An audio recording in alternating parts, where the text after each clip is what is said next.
귀한 찬양해 주신 시원찬양에서 경유의 박수 하겠습니다. 귀한 찬양 감사합니다. 할렐루야. 우리 이곳에 오신 우리 모든 성도님들께 주님의 크신 은혜가 함께 하시기를 축복합니다. 오늘은 이는 모든 씨보다 작은 것이로되 라는 제목으로 말씀을 선포하겠습니다. 고려 공민왕 때 이야기입니다. 고려 말이죠. 그 당시 고려는 솜이 없어서 겨울이면 옷도 얇고 또 이불도 얇아서 추위에 떨어야만 했습니다. 당시 중국은 원나라였는데 그 원나라는 외국에 목화씨가 밀 반출되지 않도록 국경에 검문곤색을 심하게 했다라고 합니다. 문익점 선생이 목화씨를 몰래 집신에 숨겨갖고 들어오다가 발각이 돼서 옥살이를 하게 됩니다. 거기에 굴하지 않고 그 위에 선생은 붓뚜껑 속에다가 목화씨 씨앗 3개를 숨겨서 검문 검색을 통과한 다음에 고향인 경남 산청으로 내려가서 장인과 함께 이 씨앗을 정성껏 심었습니다. 3개 중에 하나는 죽은 씨앗이라 싹이 나질 않았고 1개는 얼마 후에 죽었습니다. 나머지 1개가 열매를 맺고 그 종자를 퍼뜨리기 시작했는데 10년도 못 되어서 온 나라 안에 목화 꽃이 만발하게 되었고 겨울이면 헐벗고 추위에 떨던 백성들이 따뜻하게 보낼 수 있게 되었다고 합니다. 이와 같은 하나님은 하나의 그 씨앗이 자라 큰 숲을 이루듯이 천국을 이룰 목적을 가지시고 씨앗을 심으십니다. 겨자씨 하나를 이 비유는 하나님의 역사는 처음 시작은 작고 미미하지만 그 안에 생명이 있어 인류 역사에 큰 영향을 미칠 만큼 크게 자란다는 것을 말해줍니다. 여기서 생명이라는 단어를 보니까요, 살다의 생과 명하다의 명이 있습니다. 살라고 명한 거예요. 누가 살라고 명하셨겠어요? 창조주 되신 하나님께서 그 생명, 살라고 명령한 거예요. 하나님이 우리에게 생명을 주셨잖아요. 우리가 살라고 명령하신 거예요. 모든 생명, 모든 동물이나 식물이나 모든 것에 하나님께서 생명을 부어주셨어요. 살라고 명령하신 거예요. 겨자씨가 보면 정말 작아요. 정말 작아서 요만한데 그 겨자씨 비유를 우리 주님께서 하신 이유는 천국, 하나님 나라를 이야기하려고 하는 거예요. 하나님 나라는 굉장히 큰 것, 그걸 우리가 생각하기 쉽습니다. 장엄하고 어마어마하게 큰 것. 그렇지만 그 하나님 나라는 작은 것부터 시작이 된다는 거예요. 우리가 복음이라는 것도 마찬가지지 않습니까? 복음이라는 게 정말 작은, 예수님께서 우리를 위해서 죽으심으로 그 복음이 제자들에게, 그 제자들이 또 이웃에게, 또 이웃과 함께 주변에 있는 나라들과 주변에 있는 사람들에게 전파하면서 그 복음이 결국 우리에게까지 오지 않았습니까? 그 처음은 아주 미미하고 아주 연약하고 작은 그런 복음이었다라는 거죠. 정말 작은 시작이었다라는 거죠. 하지만 그 마지막은 어마어마하게 자라나는 것입니다. 오늘 본문은 당시 예수님과 제자들의 처했던 상황을 반영해 주고 있습니다. 제자들의 상황이 어땠을까요? 예수님께서 제자들에게 너 나 따라와 라고 해서 예수님을 따랐어요. 그런데 그들의 삶이 어땠을까요? 어땠어요? 그냥 지나다니다가 땅에 뭐 떨어져 있으면 그 주워 먹고, 사람들한테 가서 아이가 갖고 온 도시락 뺏어다가 그거 갖고 오지 않습니까? 예수님한테? 그거 가진 게 없는 거예요. 우리 속된 말로 노숙자들이에요, 노숙자들. 3년 동안 예수님을 따라다니는데 무슨 집도 없고요, 무슨 숙소도 없어요. 밥도 삼시세끼 주지 않아요. 아무도 주지 않습니다. 자기들이 알아서 가서 빌어서 예수님한테 갖고 와서 같이 먹는 거 말고는 방법이 없는 거예요. 그래서 예수님의 제자들이 예수님을 따랐어요. 예수님이 대단하고 예수님이 능력 있으심을 알고 따랐는데 결과는 뭐예요? 그냥 노숙자인 거예요. 그 삶이 얼마나 힘들었겠어요. 예수님의 제자가 되는 게 여러분 절대 편하고 쉬운 삶이 아니었습니다. 그야말로 남들이 볼 때는 아유 저 사람들 거지지 저게 뭐야. 예수님의 제자라고 하는데 예수님 따라다니는 사람들 보니까 쭉 몇 사람이 따라다니는데 이건 뭐 맨날 다니면서 사람들한테 밥 동냥하고 집도 없어가지고 그냥 아무데나서 노숙하고 있는 그들을 볼 때 사람들이 어땠어요? 그리고 더 중요한 건 제자들의 마음이 어떻겠어요? 얼마나 힘들었겠어요, 자기들이. 자기들이 정말 큰 꿈을 가지고 예수님은 정말 사람도 살리시는 하나님, 하나님 같은 하나님의 아들, 생명을 살리시는 분. 그래서 뭔가 있을 줄 알고 따라왔는데 뭐 아무것도 없어. 따라다니는데 고생만 하지. 이건 뭐 그 제자들의 그 상황이 어떻겠어요? 예수님을 싫어하는 사람들이 누구예요? 거대 종교의 권력을 가진 유대교, 바리새인들, 서기관들, 제사장들 얼마나 잘 사는지 몰라. 의리의리하게 큰 집에 살거든요. 그들이 볼 때 얼마나 초라합니까? 사람들 시선도 그렇고 제자들 자신들도 너무 초라함에 실망하고 낙담하고 있었을 것입니다. 그런 마음을 주님이 너무 잘 아신 거예요. 그래서 오늘 주님께서 이 겨자씨 비유를 말씀하신 거예요. 개인적으로 자존감이 굉장히 낮아져 있고 이 전체를 볼 때 패배주의에 사로잡혀 있는 그들을 정말 별 볼 일 없는 존재처럼 보이는 그들에게 오늘의 배경이 되는 이 겨자씨 비유, 무엇을 의미하는 것일까? 겨자씨가 어떤 거죠? 1년생 식물로요, 정원이나 들에서 재배되는 식물입니다. 재배 목적은요, 그 씨를 얻기 위함이고, 그 씨는 결국 그걸 짜서 기름을 얻고 또는 양념류에 넣는 데 사용하는 겁니다. 팔레스타인의 겨자는 다 자라면 1m에서 2.5m까지 자랍니다. 단단해서요, 새와 작은 새들이 깃들고 쉴 수 있는 공간이 됩니다. 유대 사람들은 작은 것, 정말 하찮은 것, 이걸 표현할 때 겨자씨로 표현합니다. 하찮고 별거 아닌 거, 정말 작은 것, 그걸 표현할 때 겨자씨만 하다라고 표현하거든요. 정말 작은 거. 오늘 본문에서 예수님의 비유는 유대인들의 전형적인 표현입니다. 예수님과 그를 따르는 사람들, 정말 보잘것없고 초라한 모습의 사람들이었습니다. 실패한 사람들, 나약한 사람들, 낙담과 실망 가운데 있는 사람들이기도 했어요. 그런 이들에게 주님은 용기를 잃지 말라고, 너희 안에 놀라운 잠재력과 희망이 있다는 것을 일깨워주기 위해서 이 겨자씨 비유를 말씀하고 계신 거예요. 뜬금없이 하신 얘기가 아니라 제자들이 안타까운 거예요. 제자들을 보세요. 고개 푹 숙이고, 우리 이제 오늘 뭐 먹지? 어디서 자지?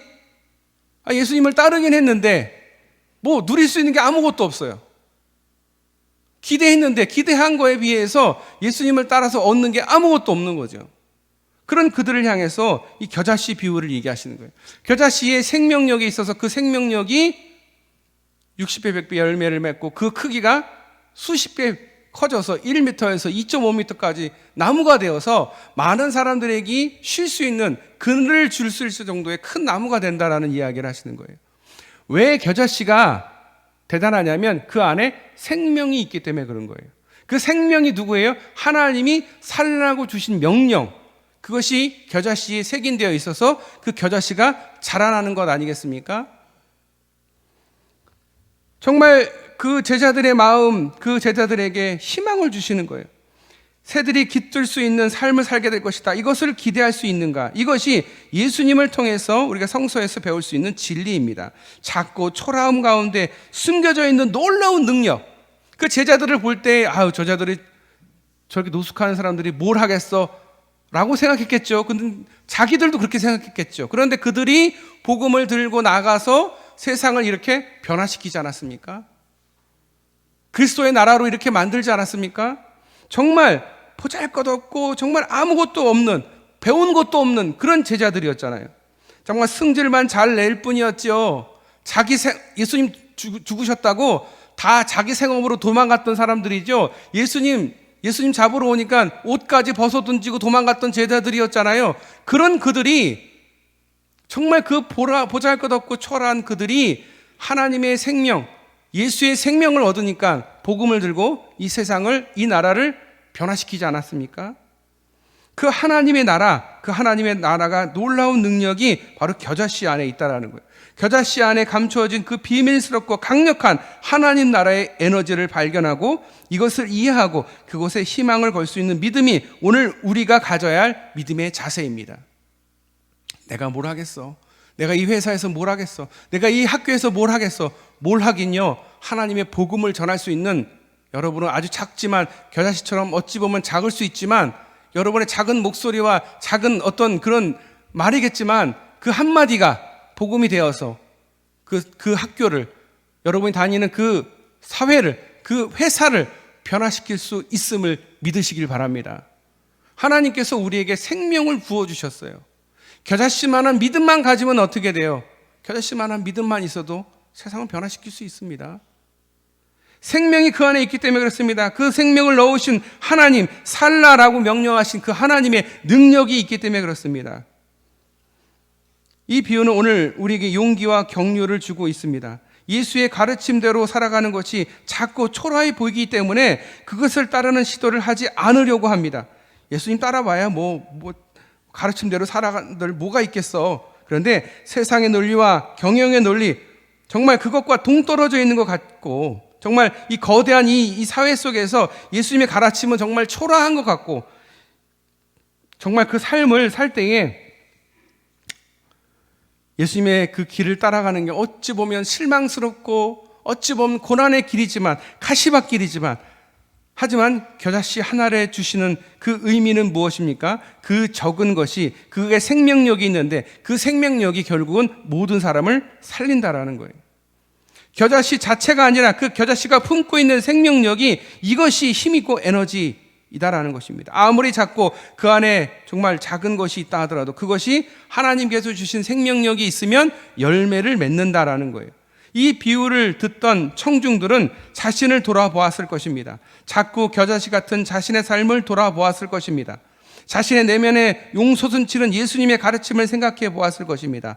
겉으로 드러난 작고 초라한 모습이 문제가 아니라는 것입니다. 나는 죽은 씨앗인데 나는 살아있는 씨앗인가? 이처럼 하나님의 나라는 자신의 삶 안에 예수의 생명의 씨앗을 가지고 있느냐, 예수의 그 씨를 품고 있는 예수의 그 공동체로서 하나님 나라를 살고 있느냐, 이게 중요합니다. 이거 없이 살면 그냥 빈 껍데기인 거예요. 가라지인 거예요. 여러분, 예수의 생명, 예수님께서 우리에게 주신 그 생명, 예수님께서 우리를 위해서 십자가에서 피 흘려 죽으시면서까지 우리에게 주셨던 그 생명이 여러분 속에 있음을 믿으시길 바랍니다. 여러분은 하찮은 분들이 아니에요. 별 볼 일 없는 사람이 아니에요. 여러분은 위대한 분이에요. 하나님이 여러분을 위해서 죽으셨어요. 하나님의 아들이 여러분을 위해서 십자가에 달려 돌아가셨어요. 그러니 여러분은 별 볼 일 없는 사람들이 아니에요. 예수님의 핏값으로 구원한 사람이라는 거예요. 여러분에게 생명이 있기를 축복합니다. 생명, 하나님이 주신 그 생명을 다시 한번 일깨우시길 바랍니다. 내가 지금 이렇게 나이가 80, 90인데 무슨 생명이 있어? 생명이 있어요. 하나님께서 살라고 하는 명령이 있었기 때문에 살고 있는 거예요. 그냥 살라는 게 아니에요. 예수님의 길을 따라 살라는 거예요. 여러분, 예수님이 길을 따르는 게 뭐예요? 그게 기도예요. 기도. 우리가 뭐 주세요, 뭐 주세요. 그거는 기복. 뭐 주세요, 뭐 주세요는 그건 기복이에요, 기복. 기복 신앙을 가지면 결국은 하나님을 이용하고 하나님을 내가 필요한 것을 주는 분으로 오해하고 있는데, 우리가 하는 것은 기복이 아니에요. 우리는 기도예요. 그 도가 뭐예요? 주님이 뭐라고 하셨어요? 내가 길이요 진리요 생명이라고 했잖아요. 바로 그 길이에요. 주님만이 우리에게 길이요 진리요 생명이니까 우리가 그 분을 닮아가기 위해서 내가 기도하는 거예요. 오늘도 주님, 제가 주님을 닮아갈 수 있게 해주세요. 뭐 주세요가 아니라 나는 주님을 닮고 싶어요. 내가 주님이 사신 것처럼 살게요. 이 결단이 있는 게 기도라는 거예요. 뭐 달라고 하는 게 기도가 아니에요. 그거는 기복이에요.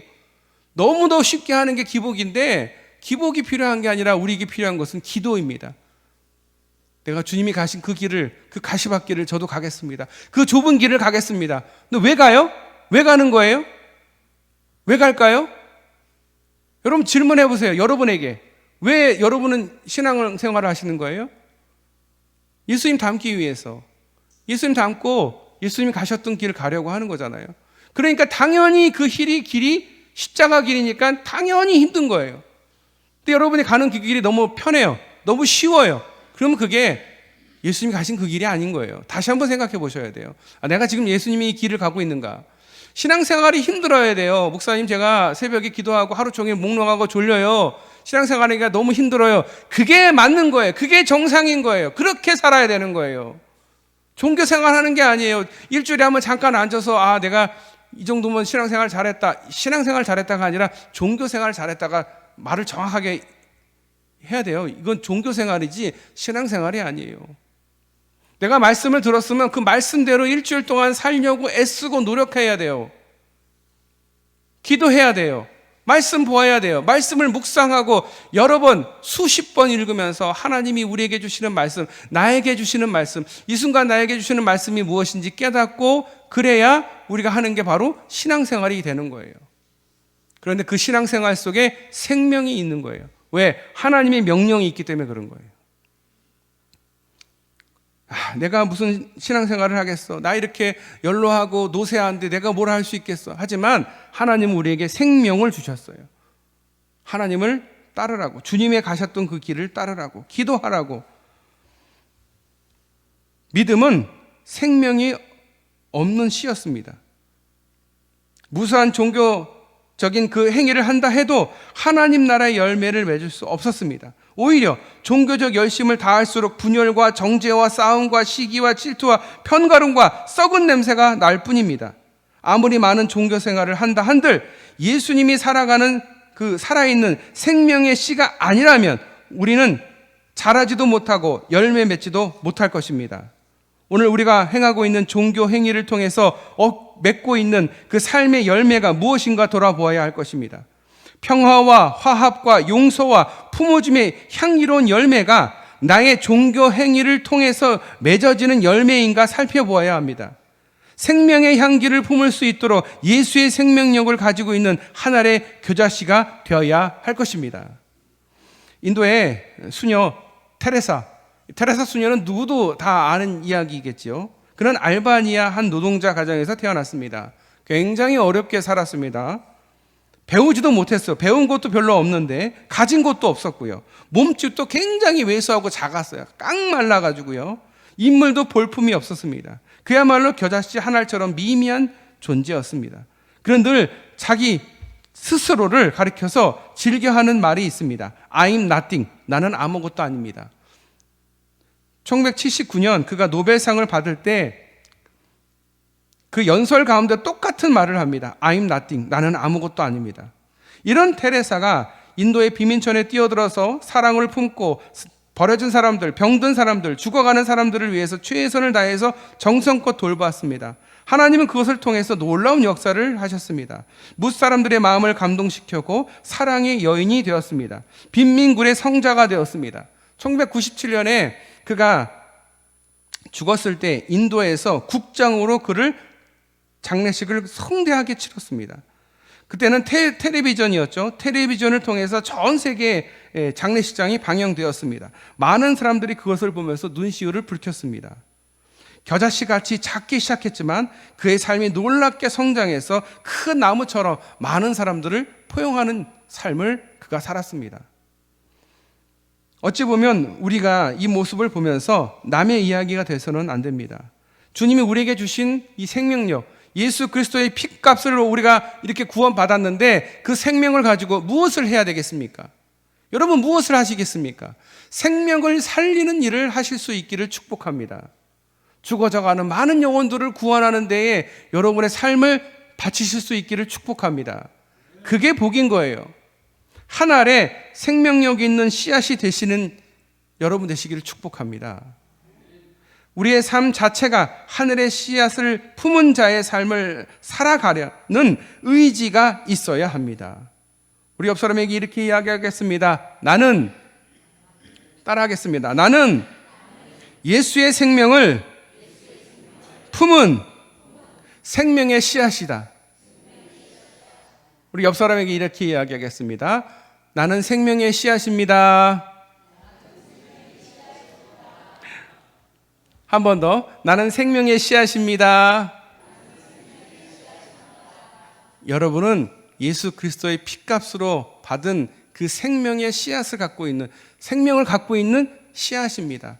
여러분은 아무리 초라하고 아무리 연약하고 아무리 노쇠해도 하나님이 여러분을 위해서 죽으셨습니다. 여러분을 위해서 독생자 예수 그리스도를 십자가에 못 박아 죽기까지 여러분을 사랑하셨습니다. 그러니 여러분은 초라한 사람이 아닙니다. 별 볼 일 없는 사람이 아닙니다. 하나님께서 귀하게 사용하시는 분인 줄 믿으시길 바랍니다. 그런 여러분이 하셔야 할 일은 기도입니다. 그런 여러분이 하셔야 할 일은 그 생명을 다른 이들에게 나누어 주는 것입니다. 내가 이런 생명이 있어라고 여러분 그 복음을, 그 은혜를 나누시는 저와 여러분 되시기를 축복합니다. 기도하겠습니다. 하나님 감사합니다. 하나님 주신 생명으로 이렇게 오늘도 하루 살아갑니다.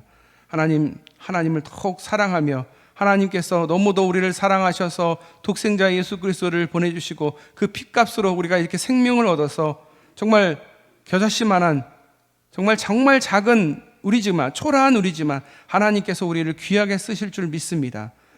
하나님께서 우리에게 생명을 주셨는데 이 생명을 품고 죽어져가는 많은 영혼들에게 그 생명을 전하며 그들에게 복음을 전하는 하나님의 자녀들 되게 하여 주시옵소서. 우리의 삶이 하나님 앞에 매 순간 감사하며 주님께서 주신 그 은혜를 기억하고 마음에 새기며 기쁨으로 하루하루를 살아갈 수 있도록 주여 축복하여 주시옵소서. 우리 성도들 가운데 고난과 어려움이 있습니까? 그들을 주여 붙들어 주시옵소서. 은혜를 부어 주시옵소서. 살아있는 생명을 주셨는데 그 생명을 나를 위해서만 사용하는 것이 아니라 많은 또 죽어져 가는 영혼들을 위해서 사용할 수 있는 하나님의 자녀들 되게 하여 주시옵소서. 이 세상을 이길 수 있는 넉넉한 힘을 허락하여 주시옵소서. 우리 사랑하는 성도들에게 예수 그리스도의 생명을 부어주시기를 소원하며 우리를 구원하신 예수님의 이름으로 기도드려옵나이다.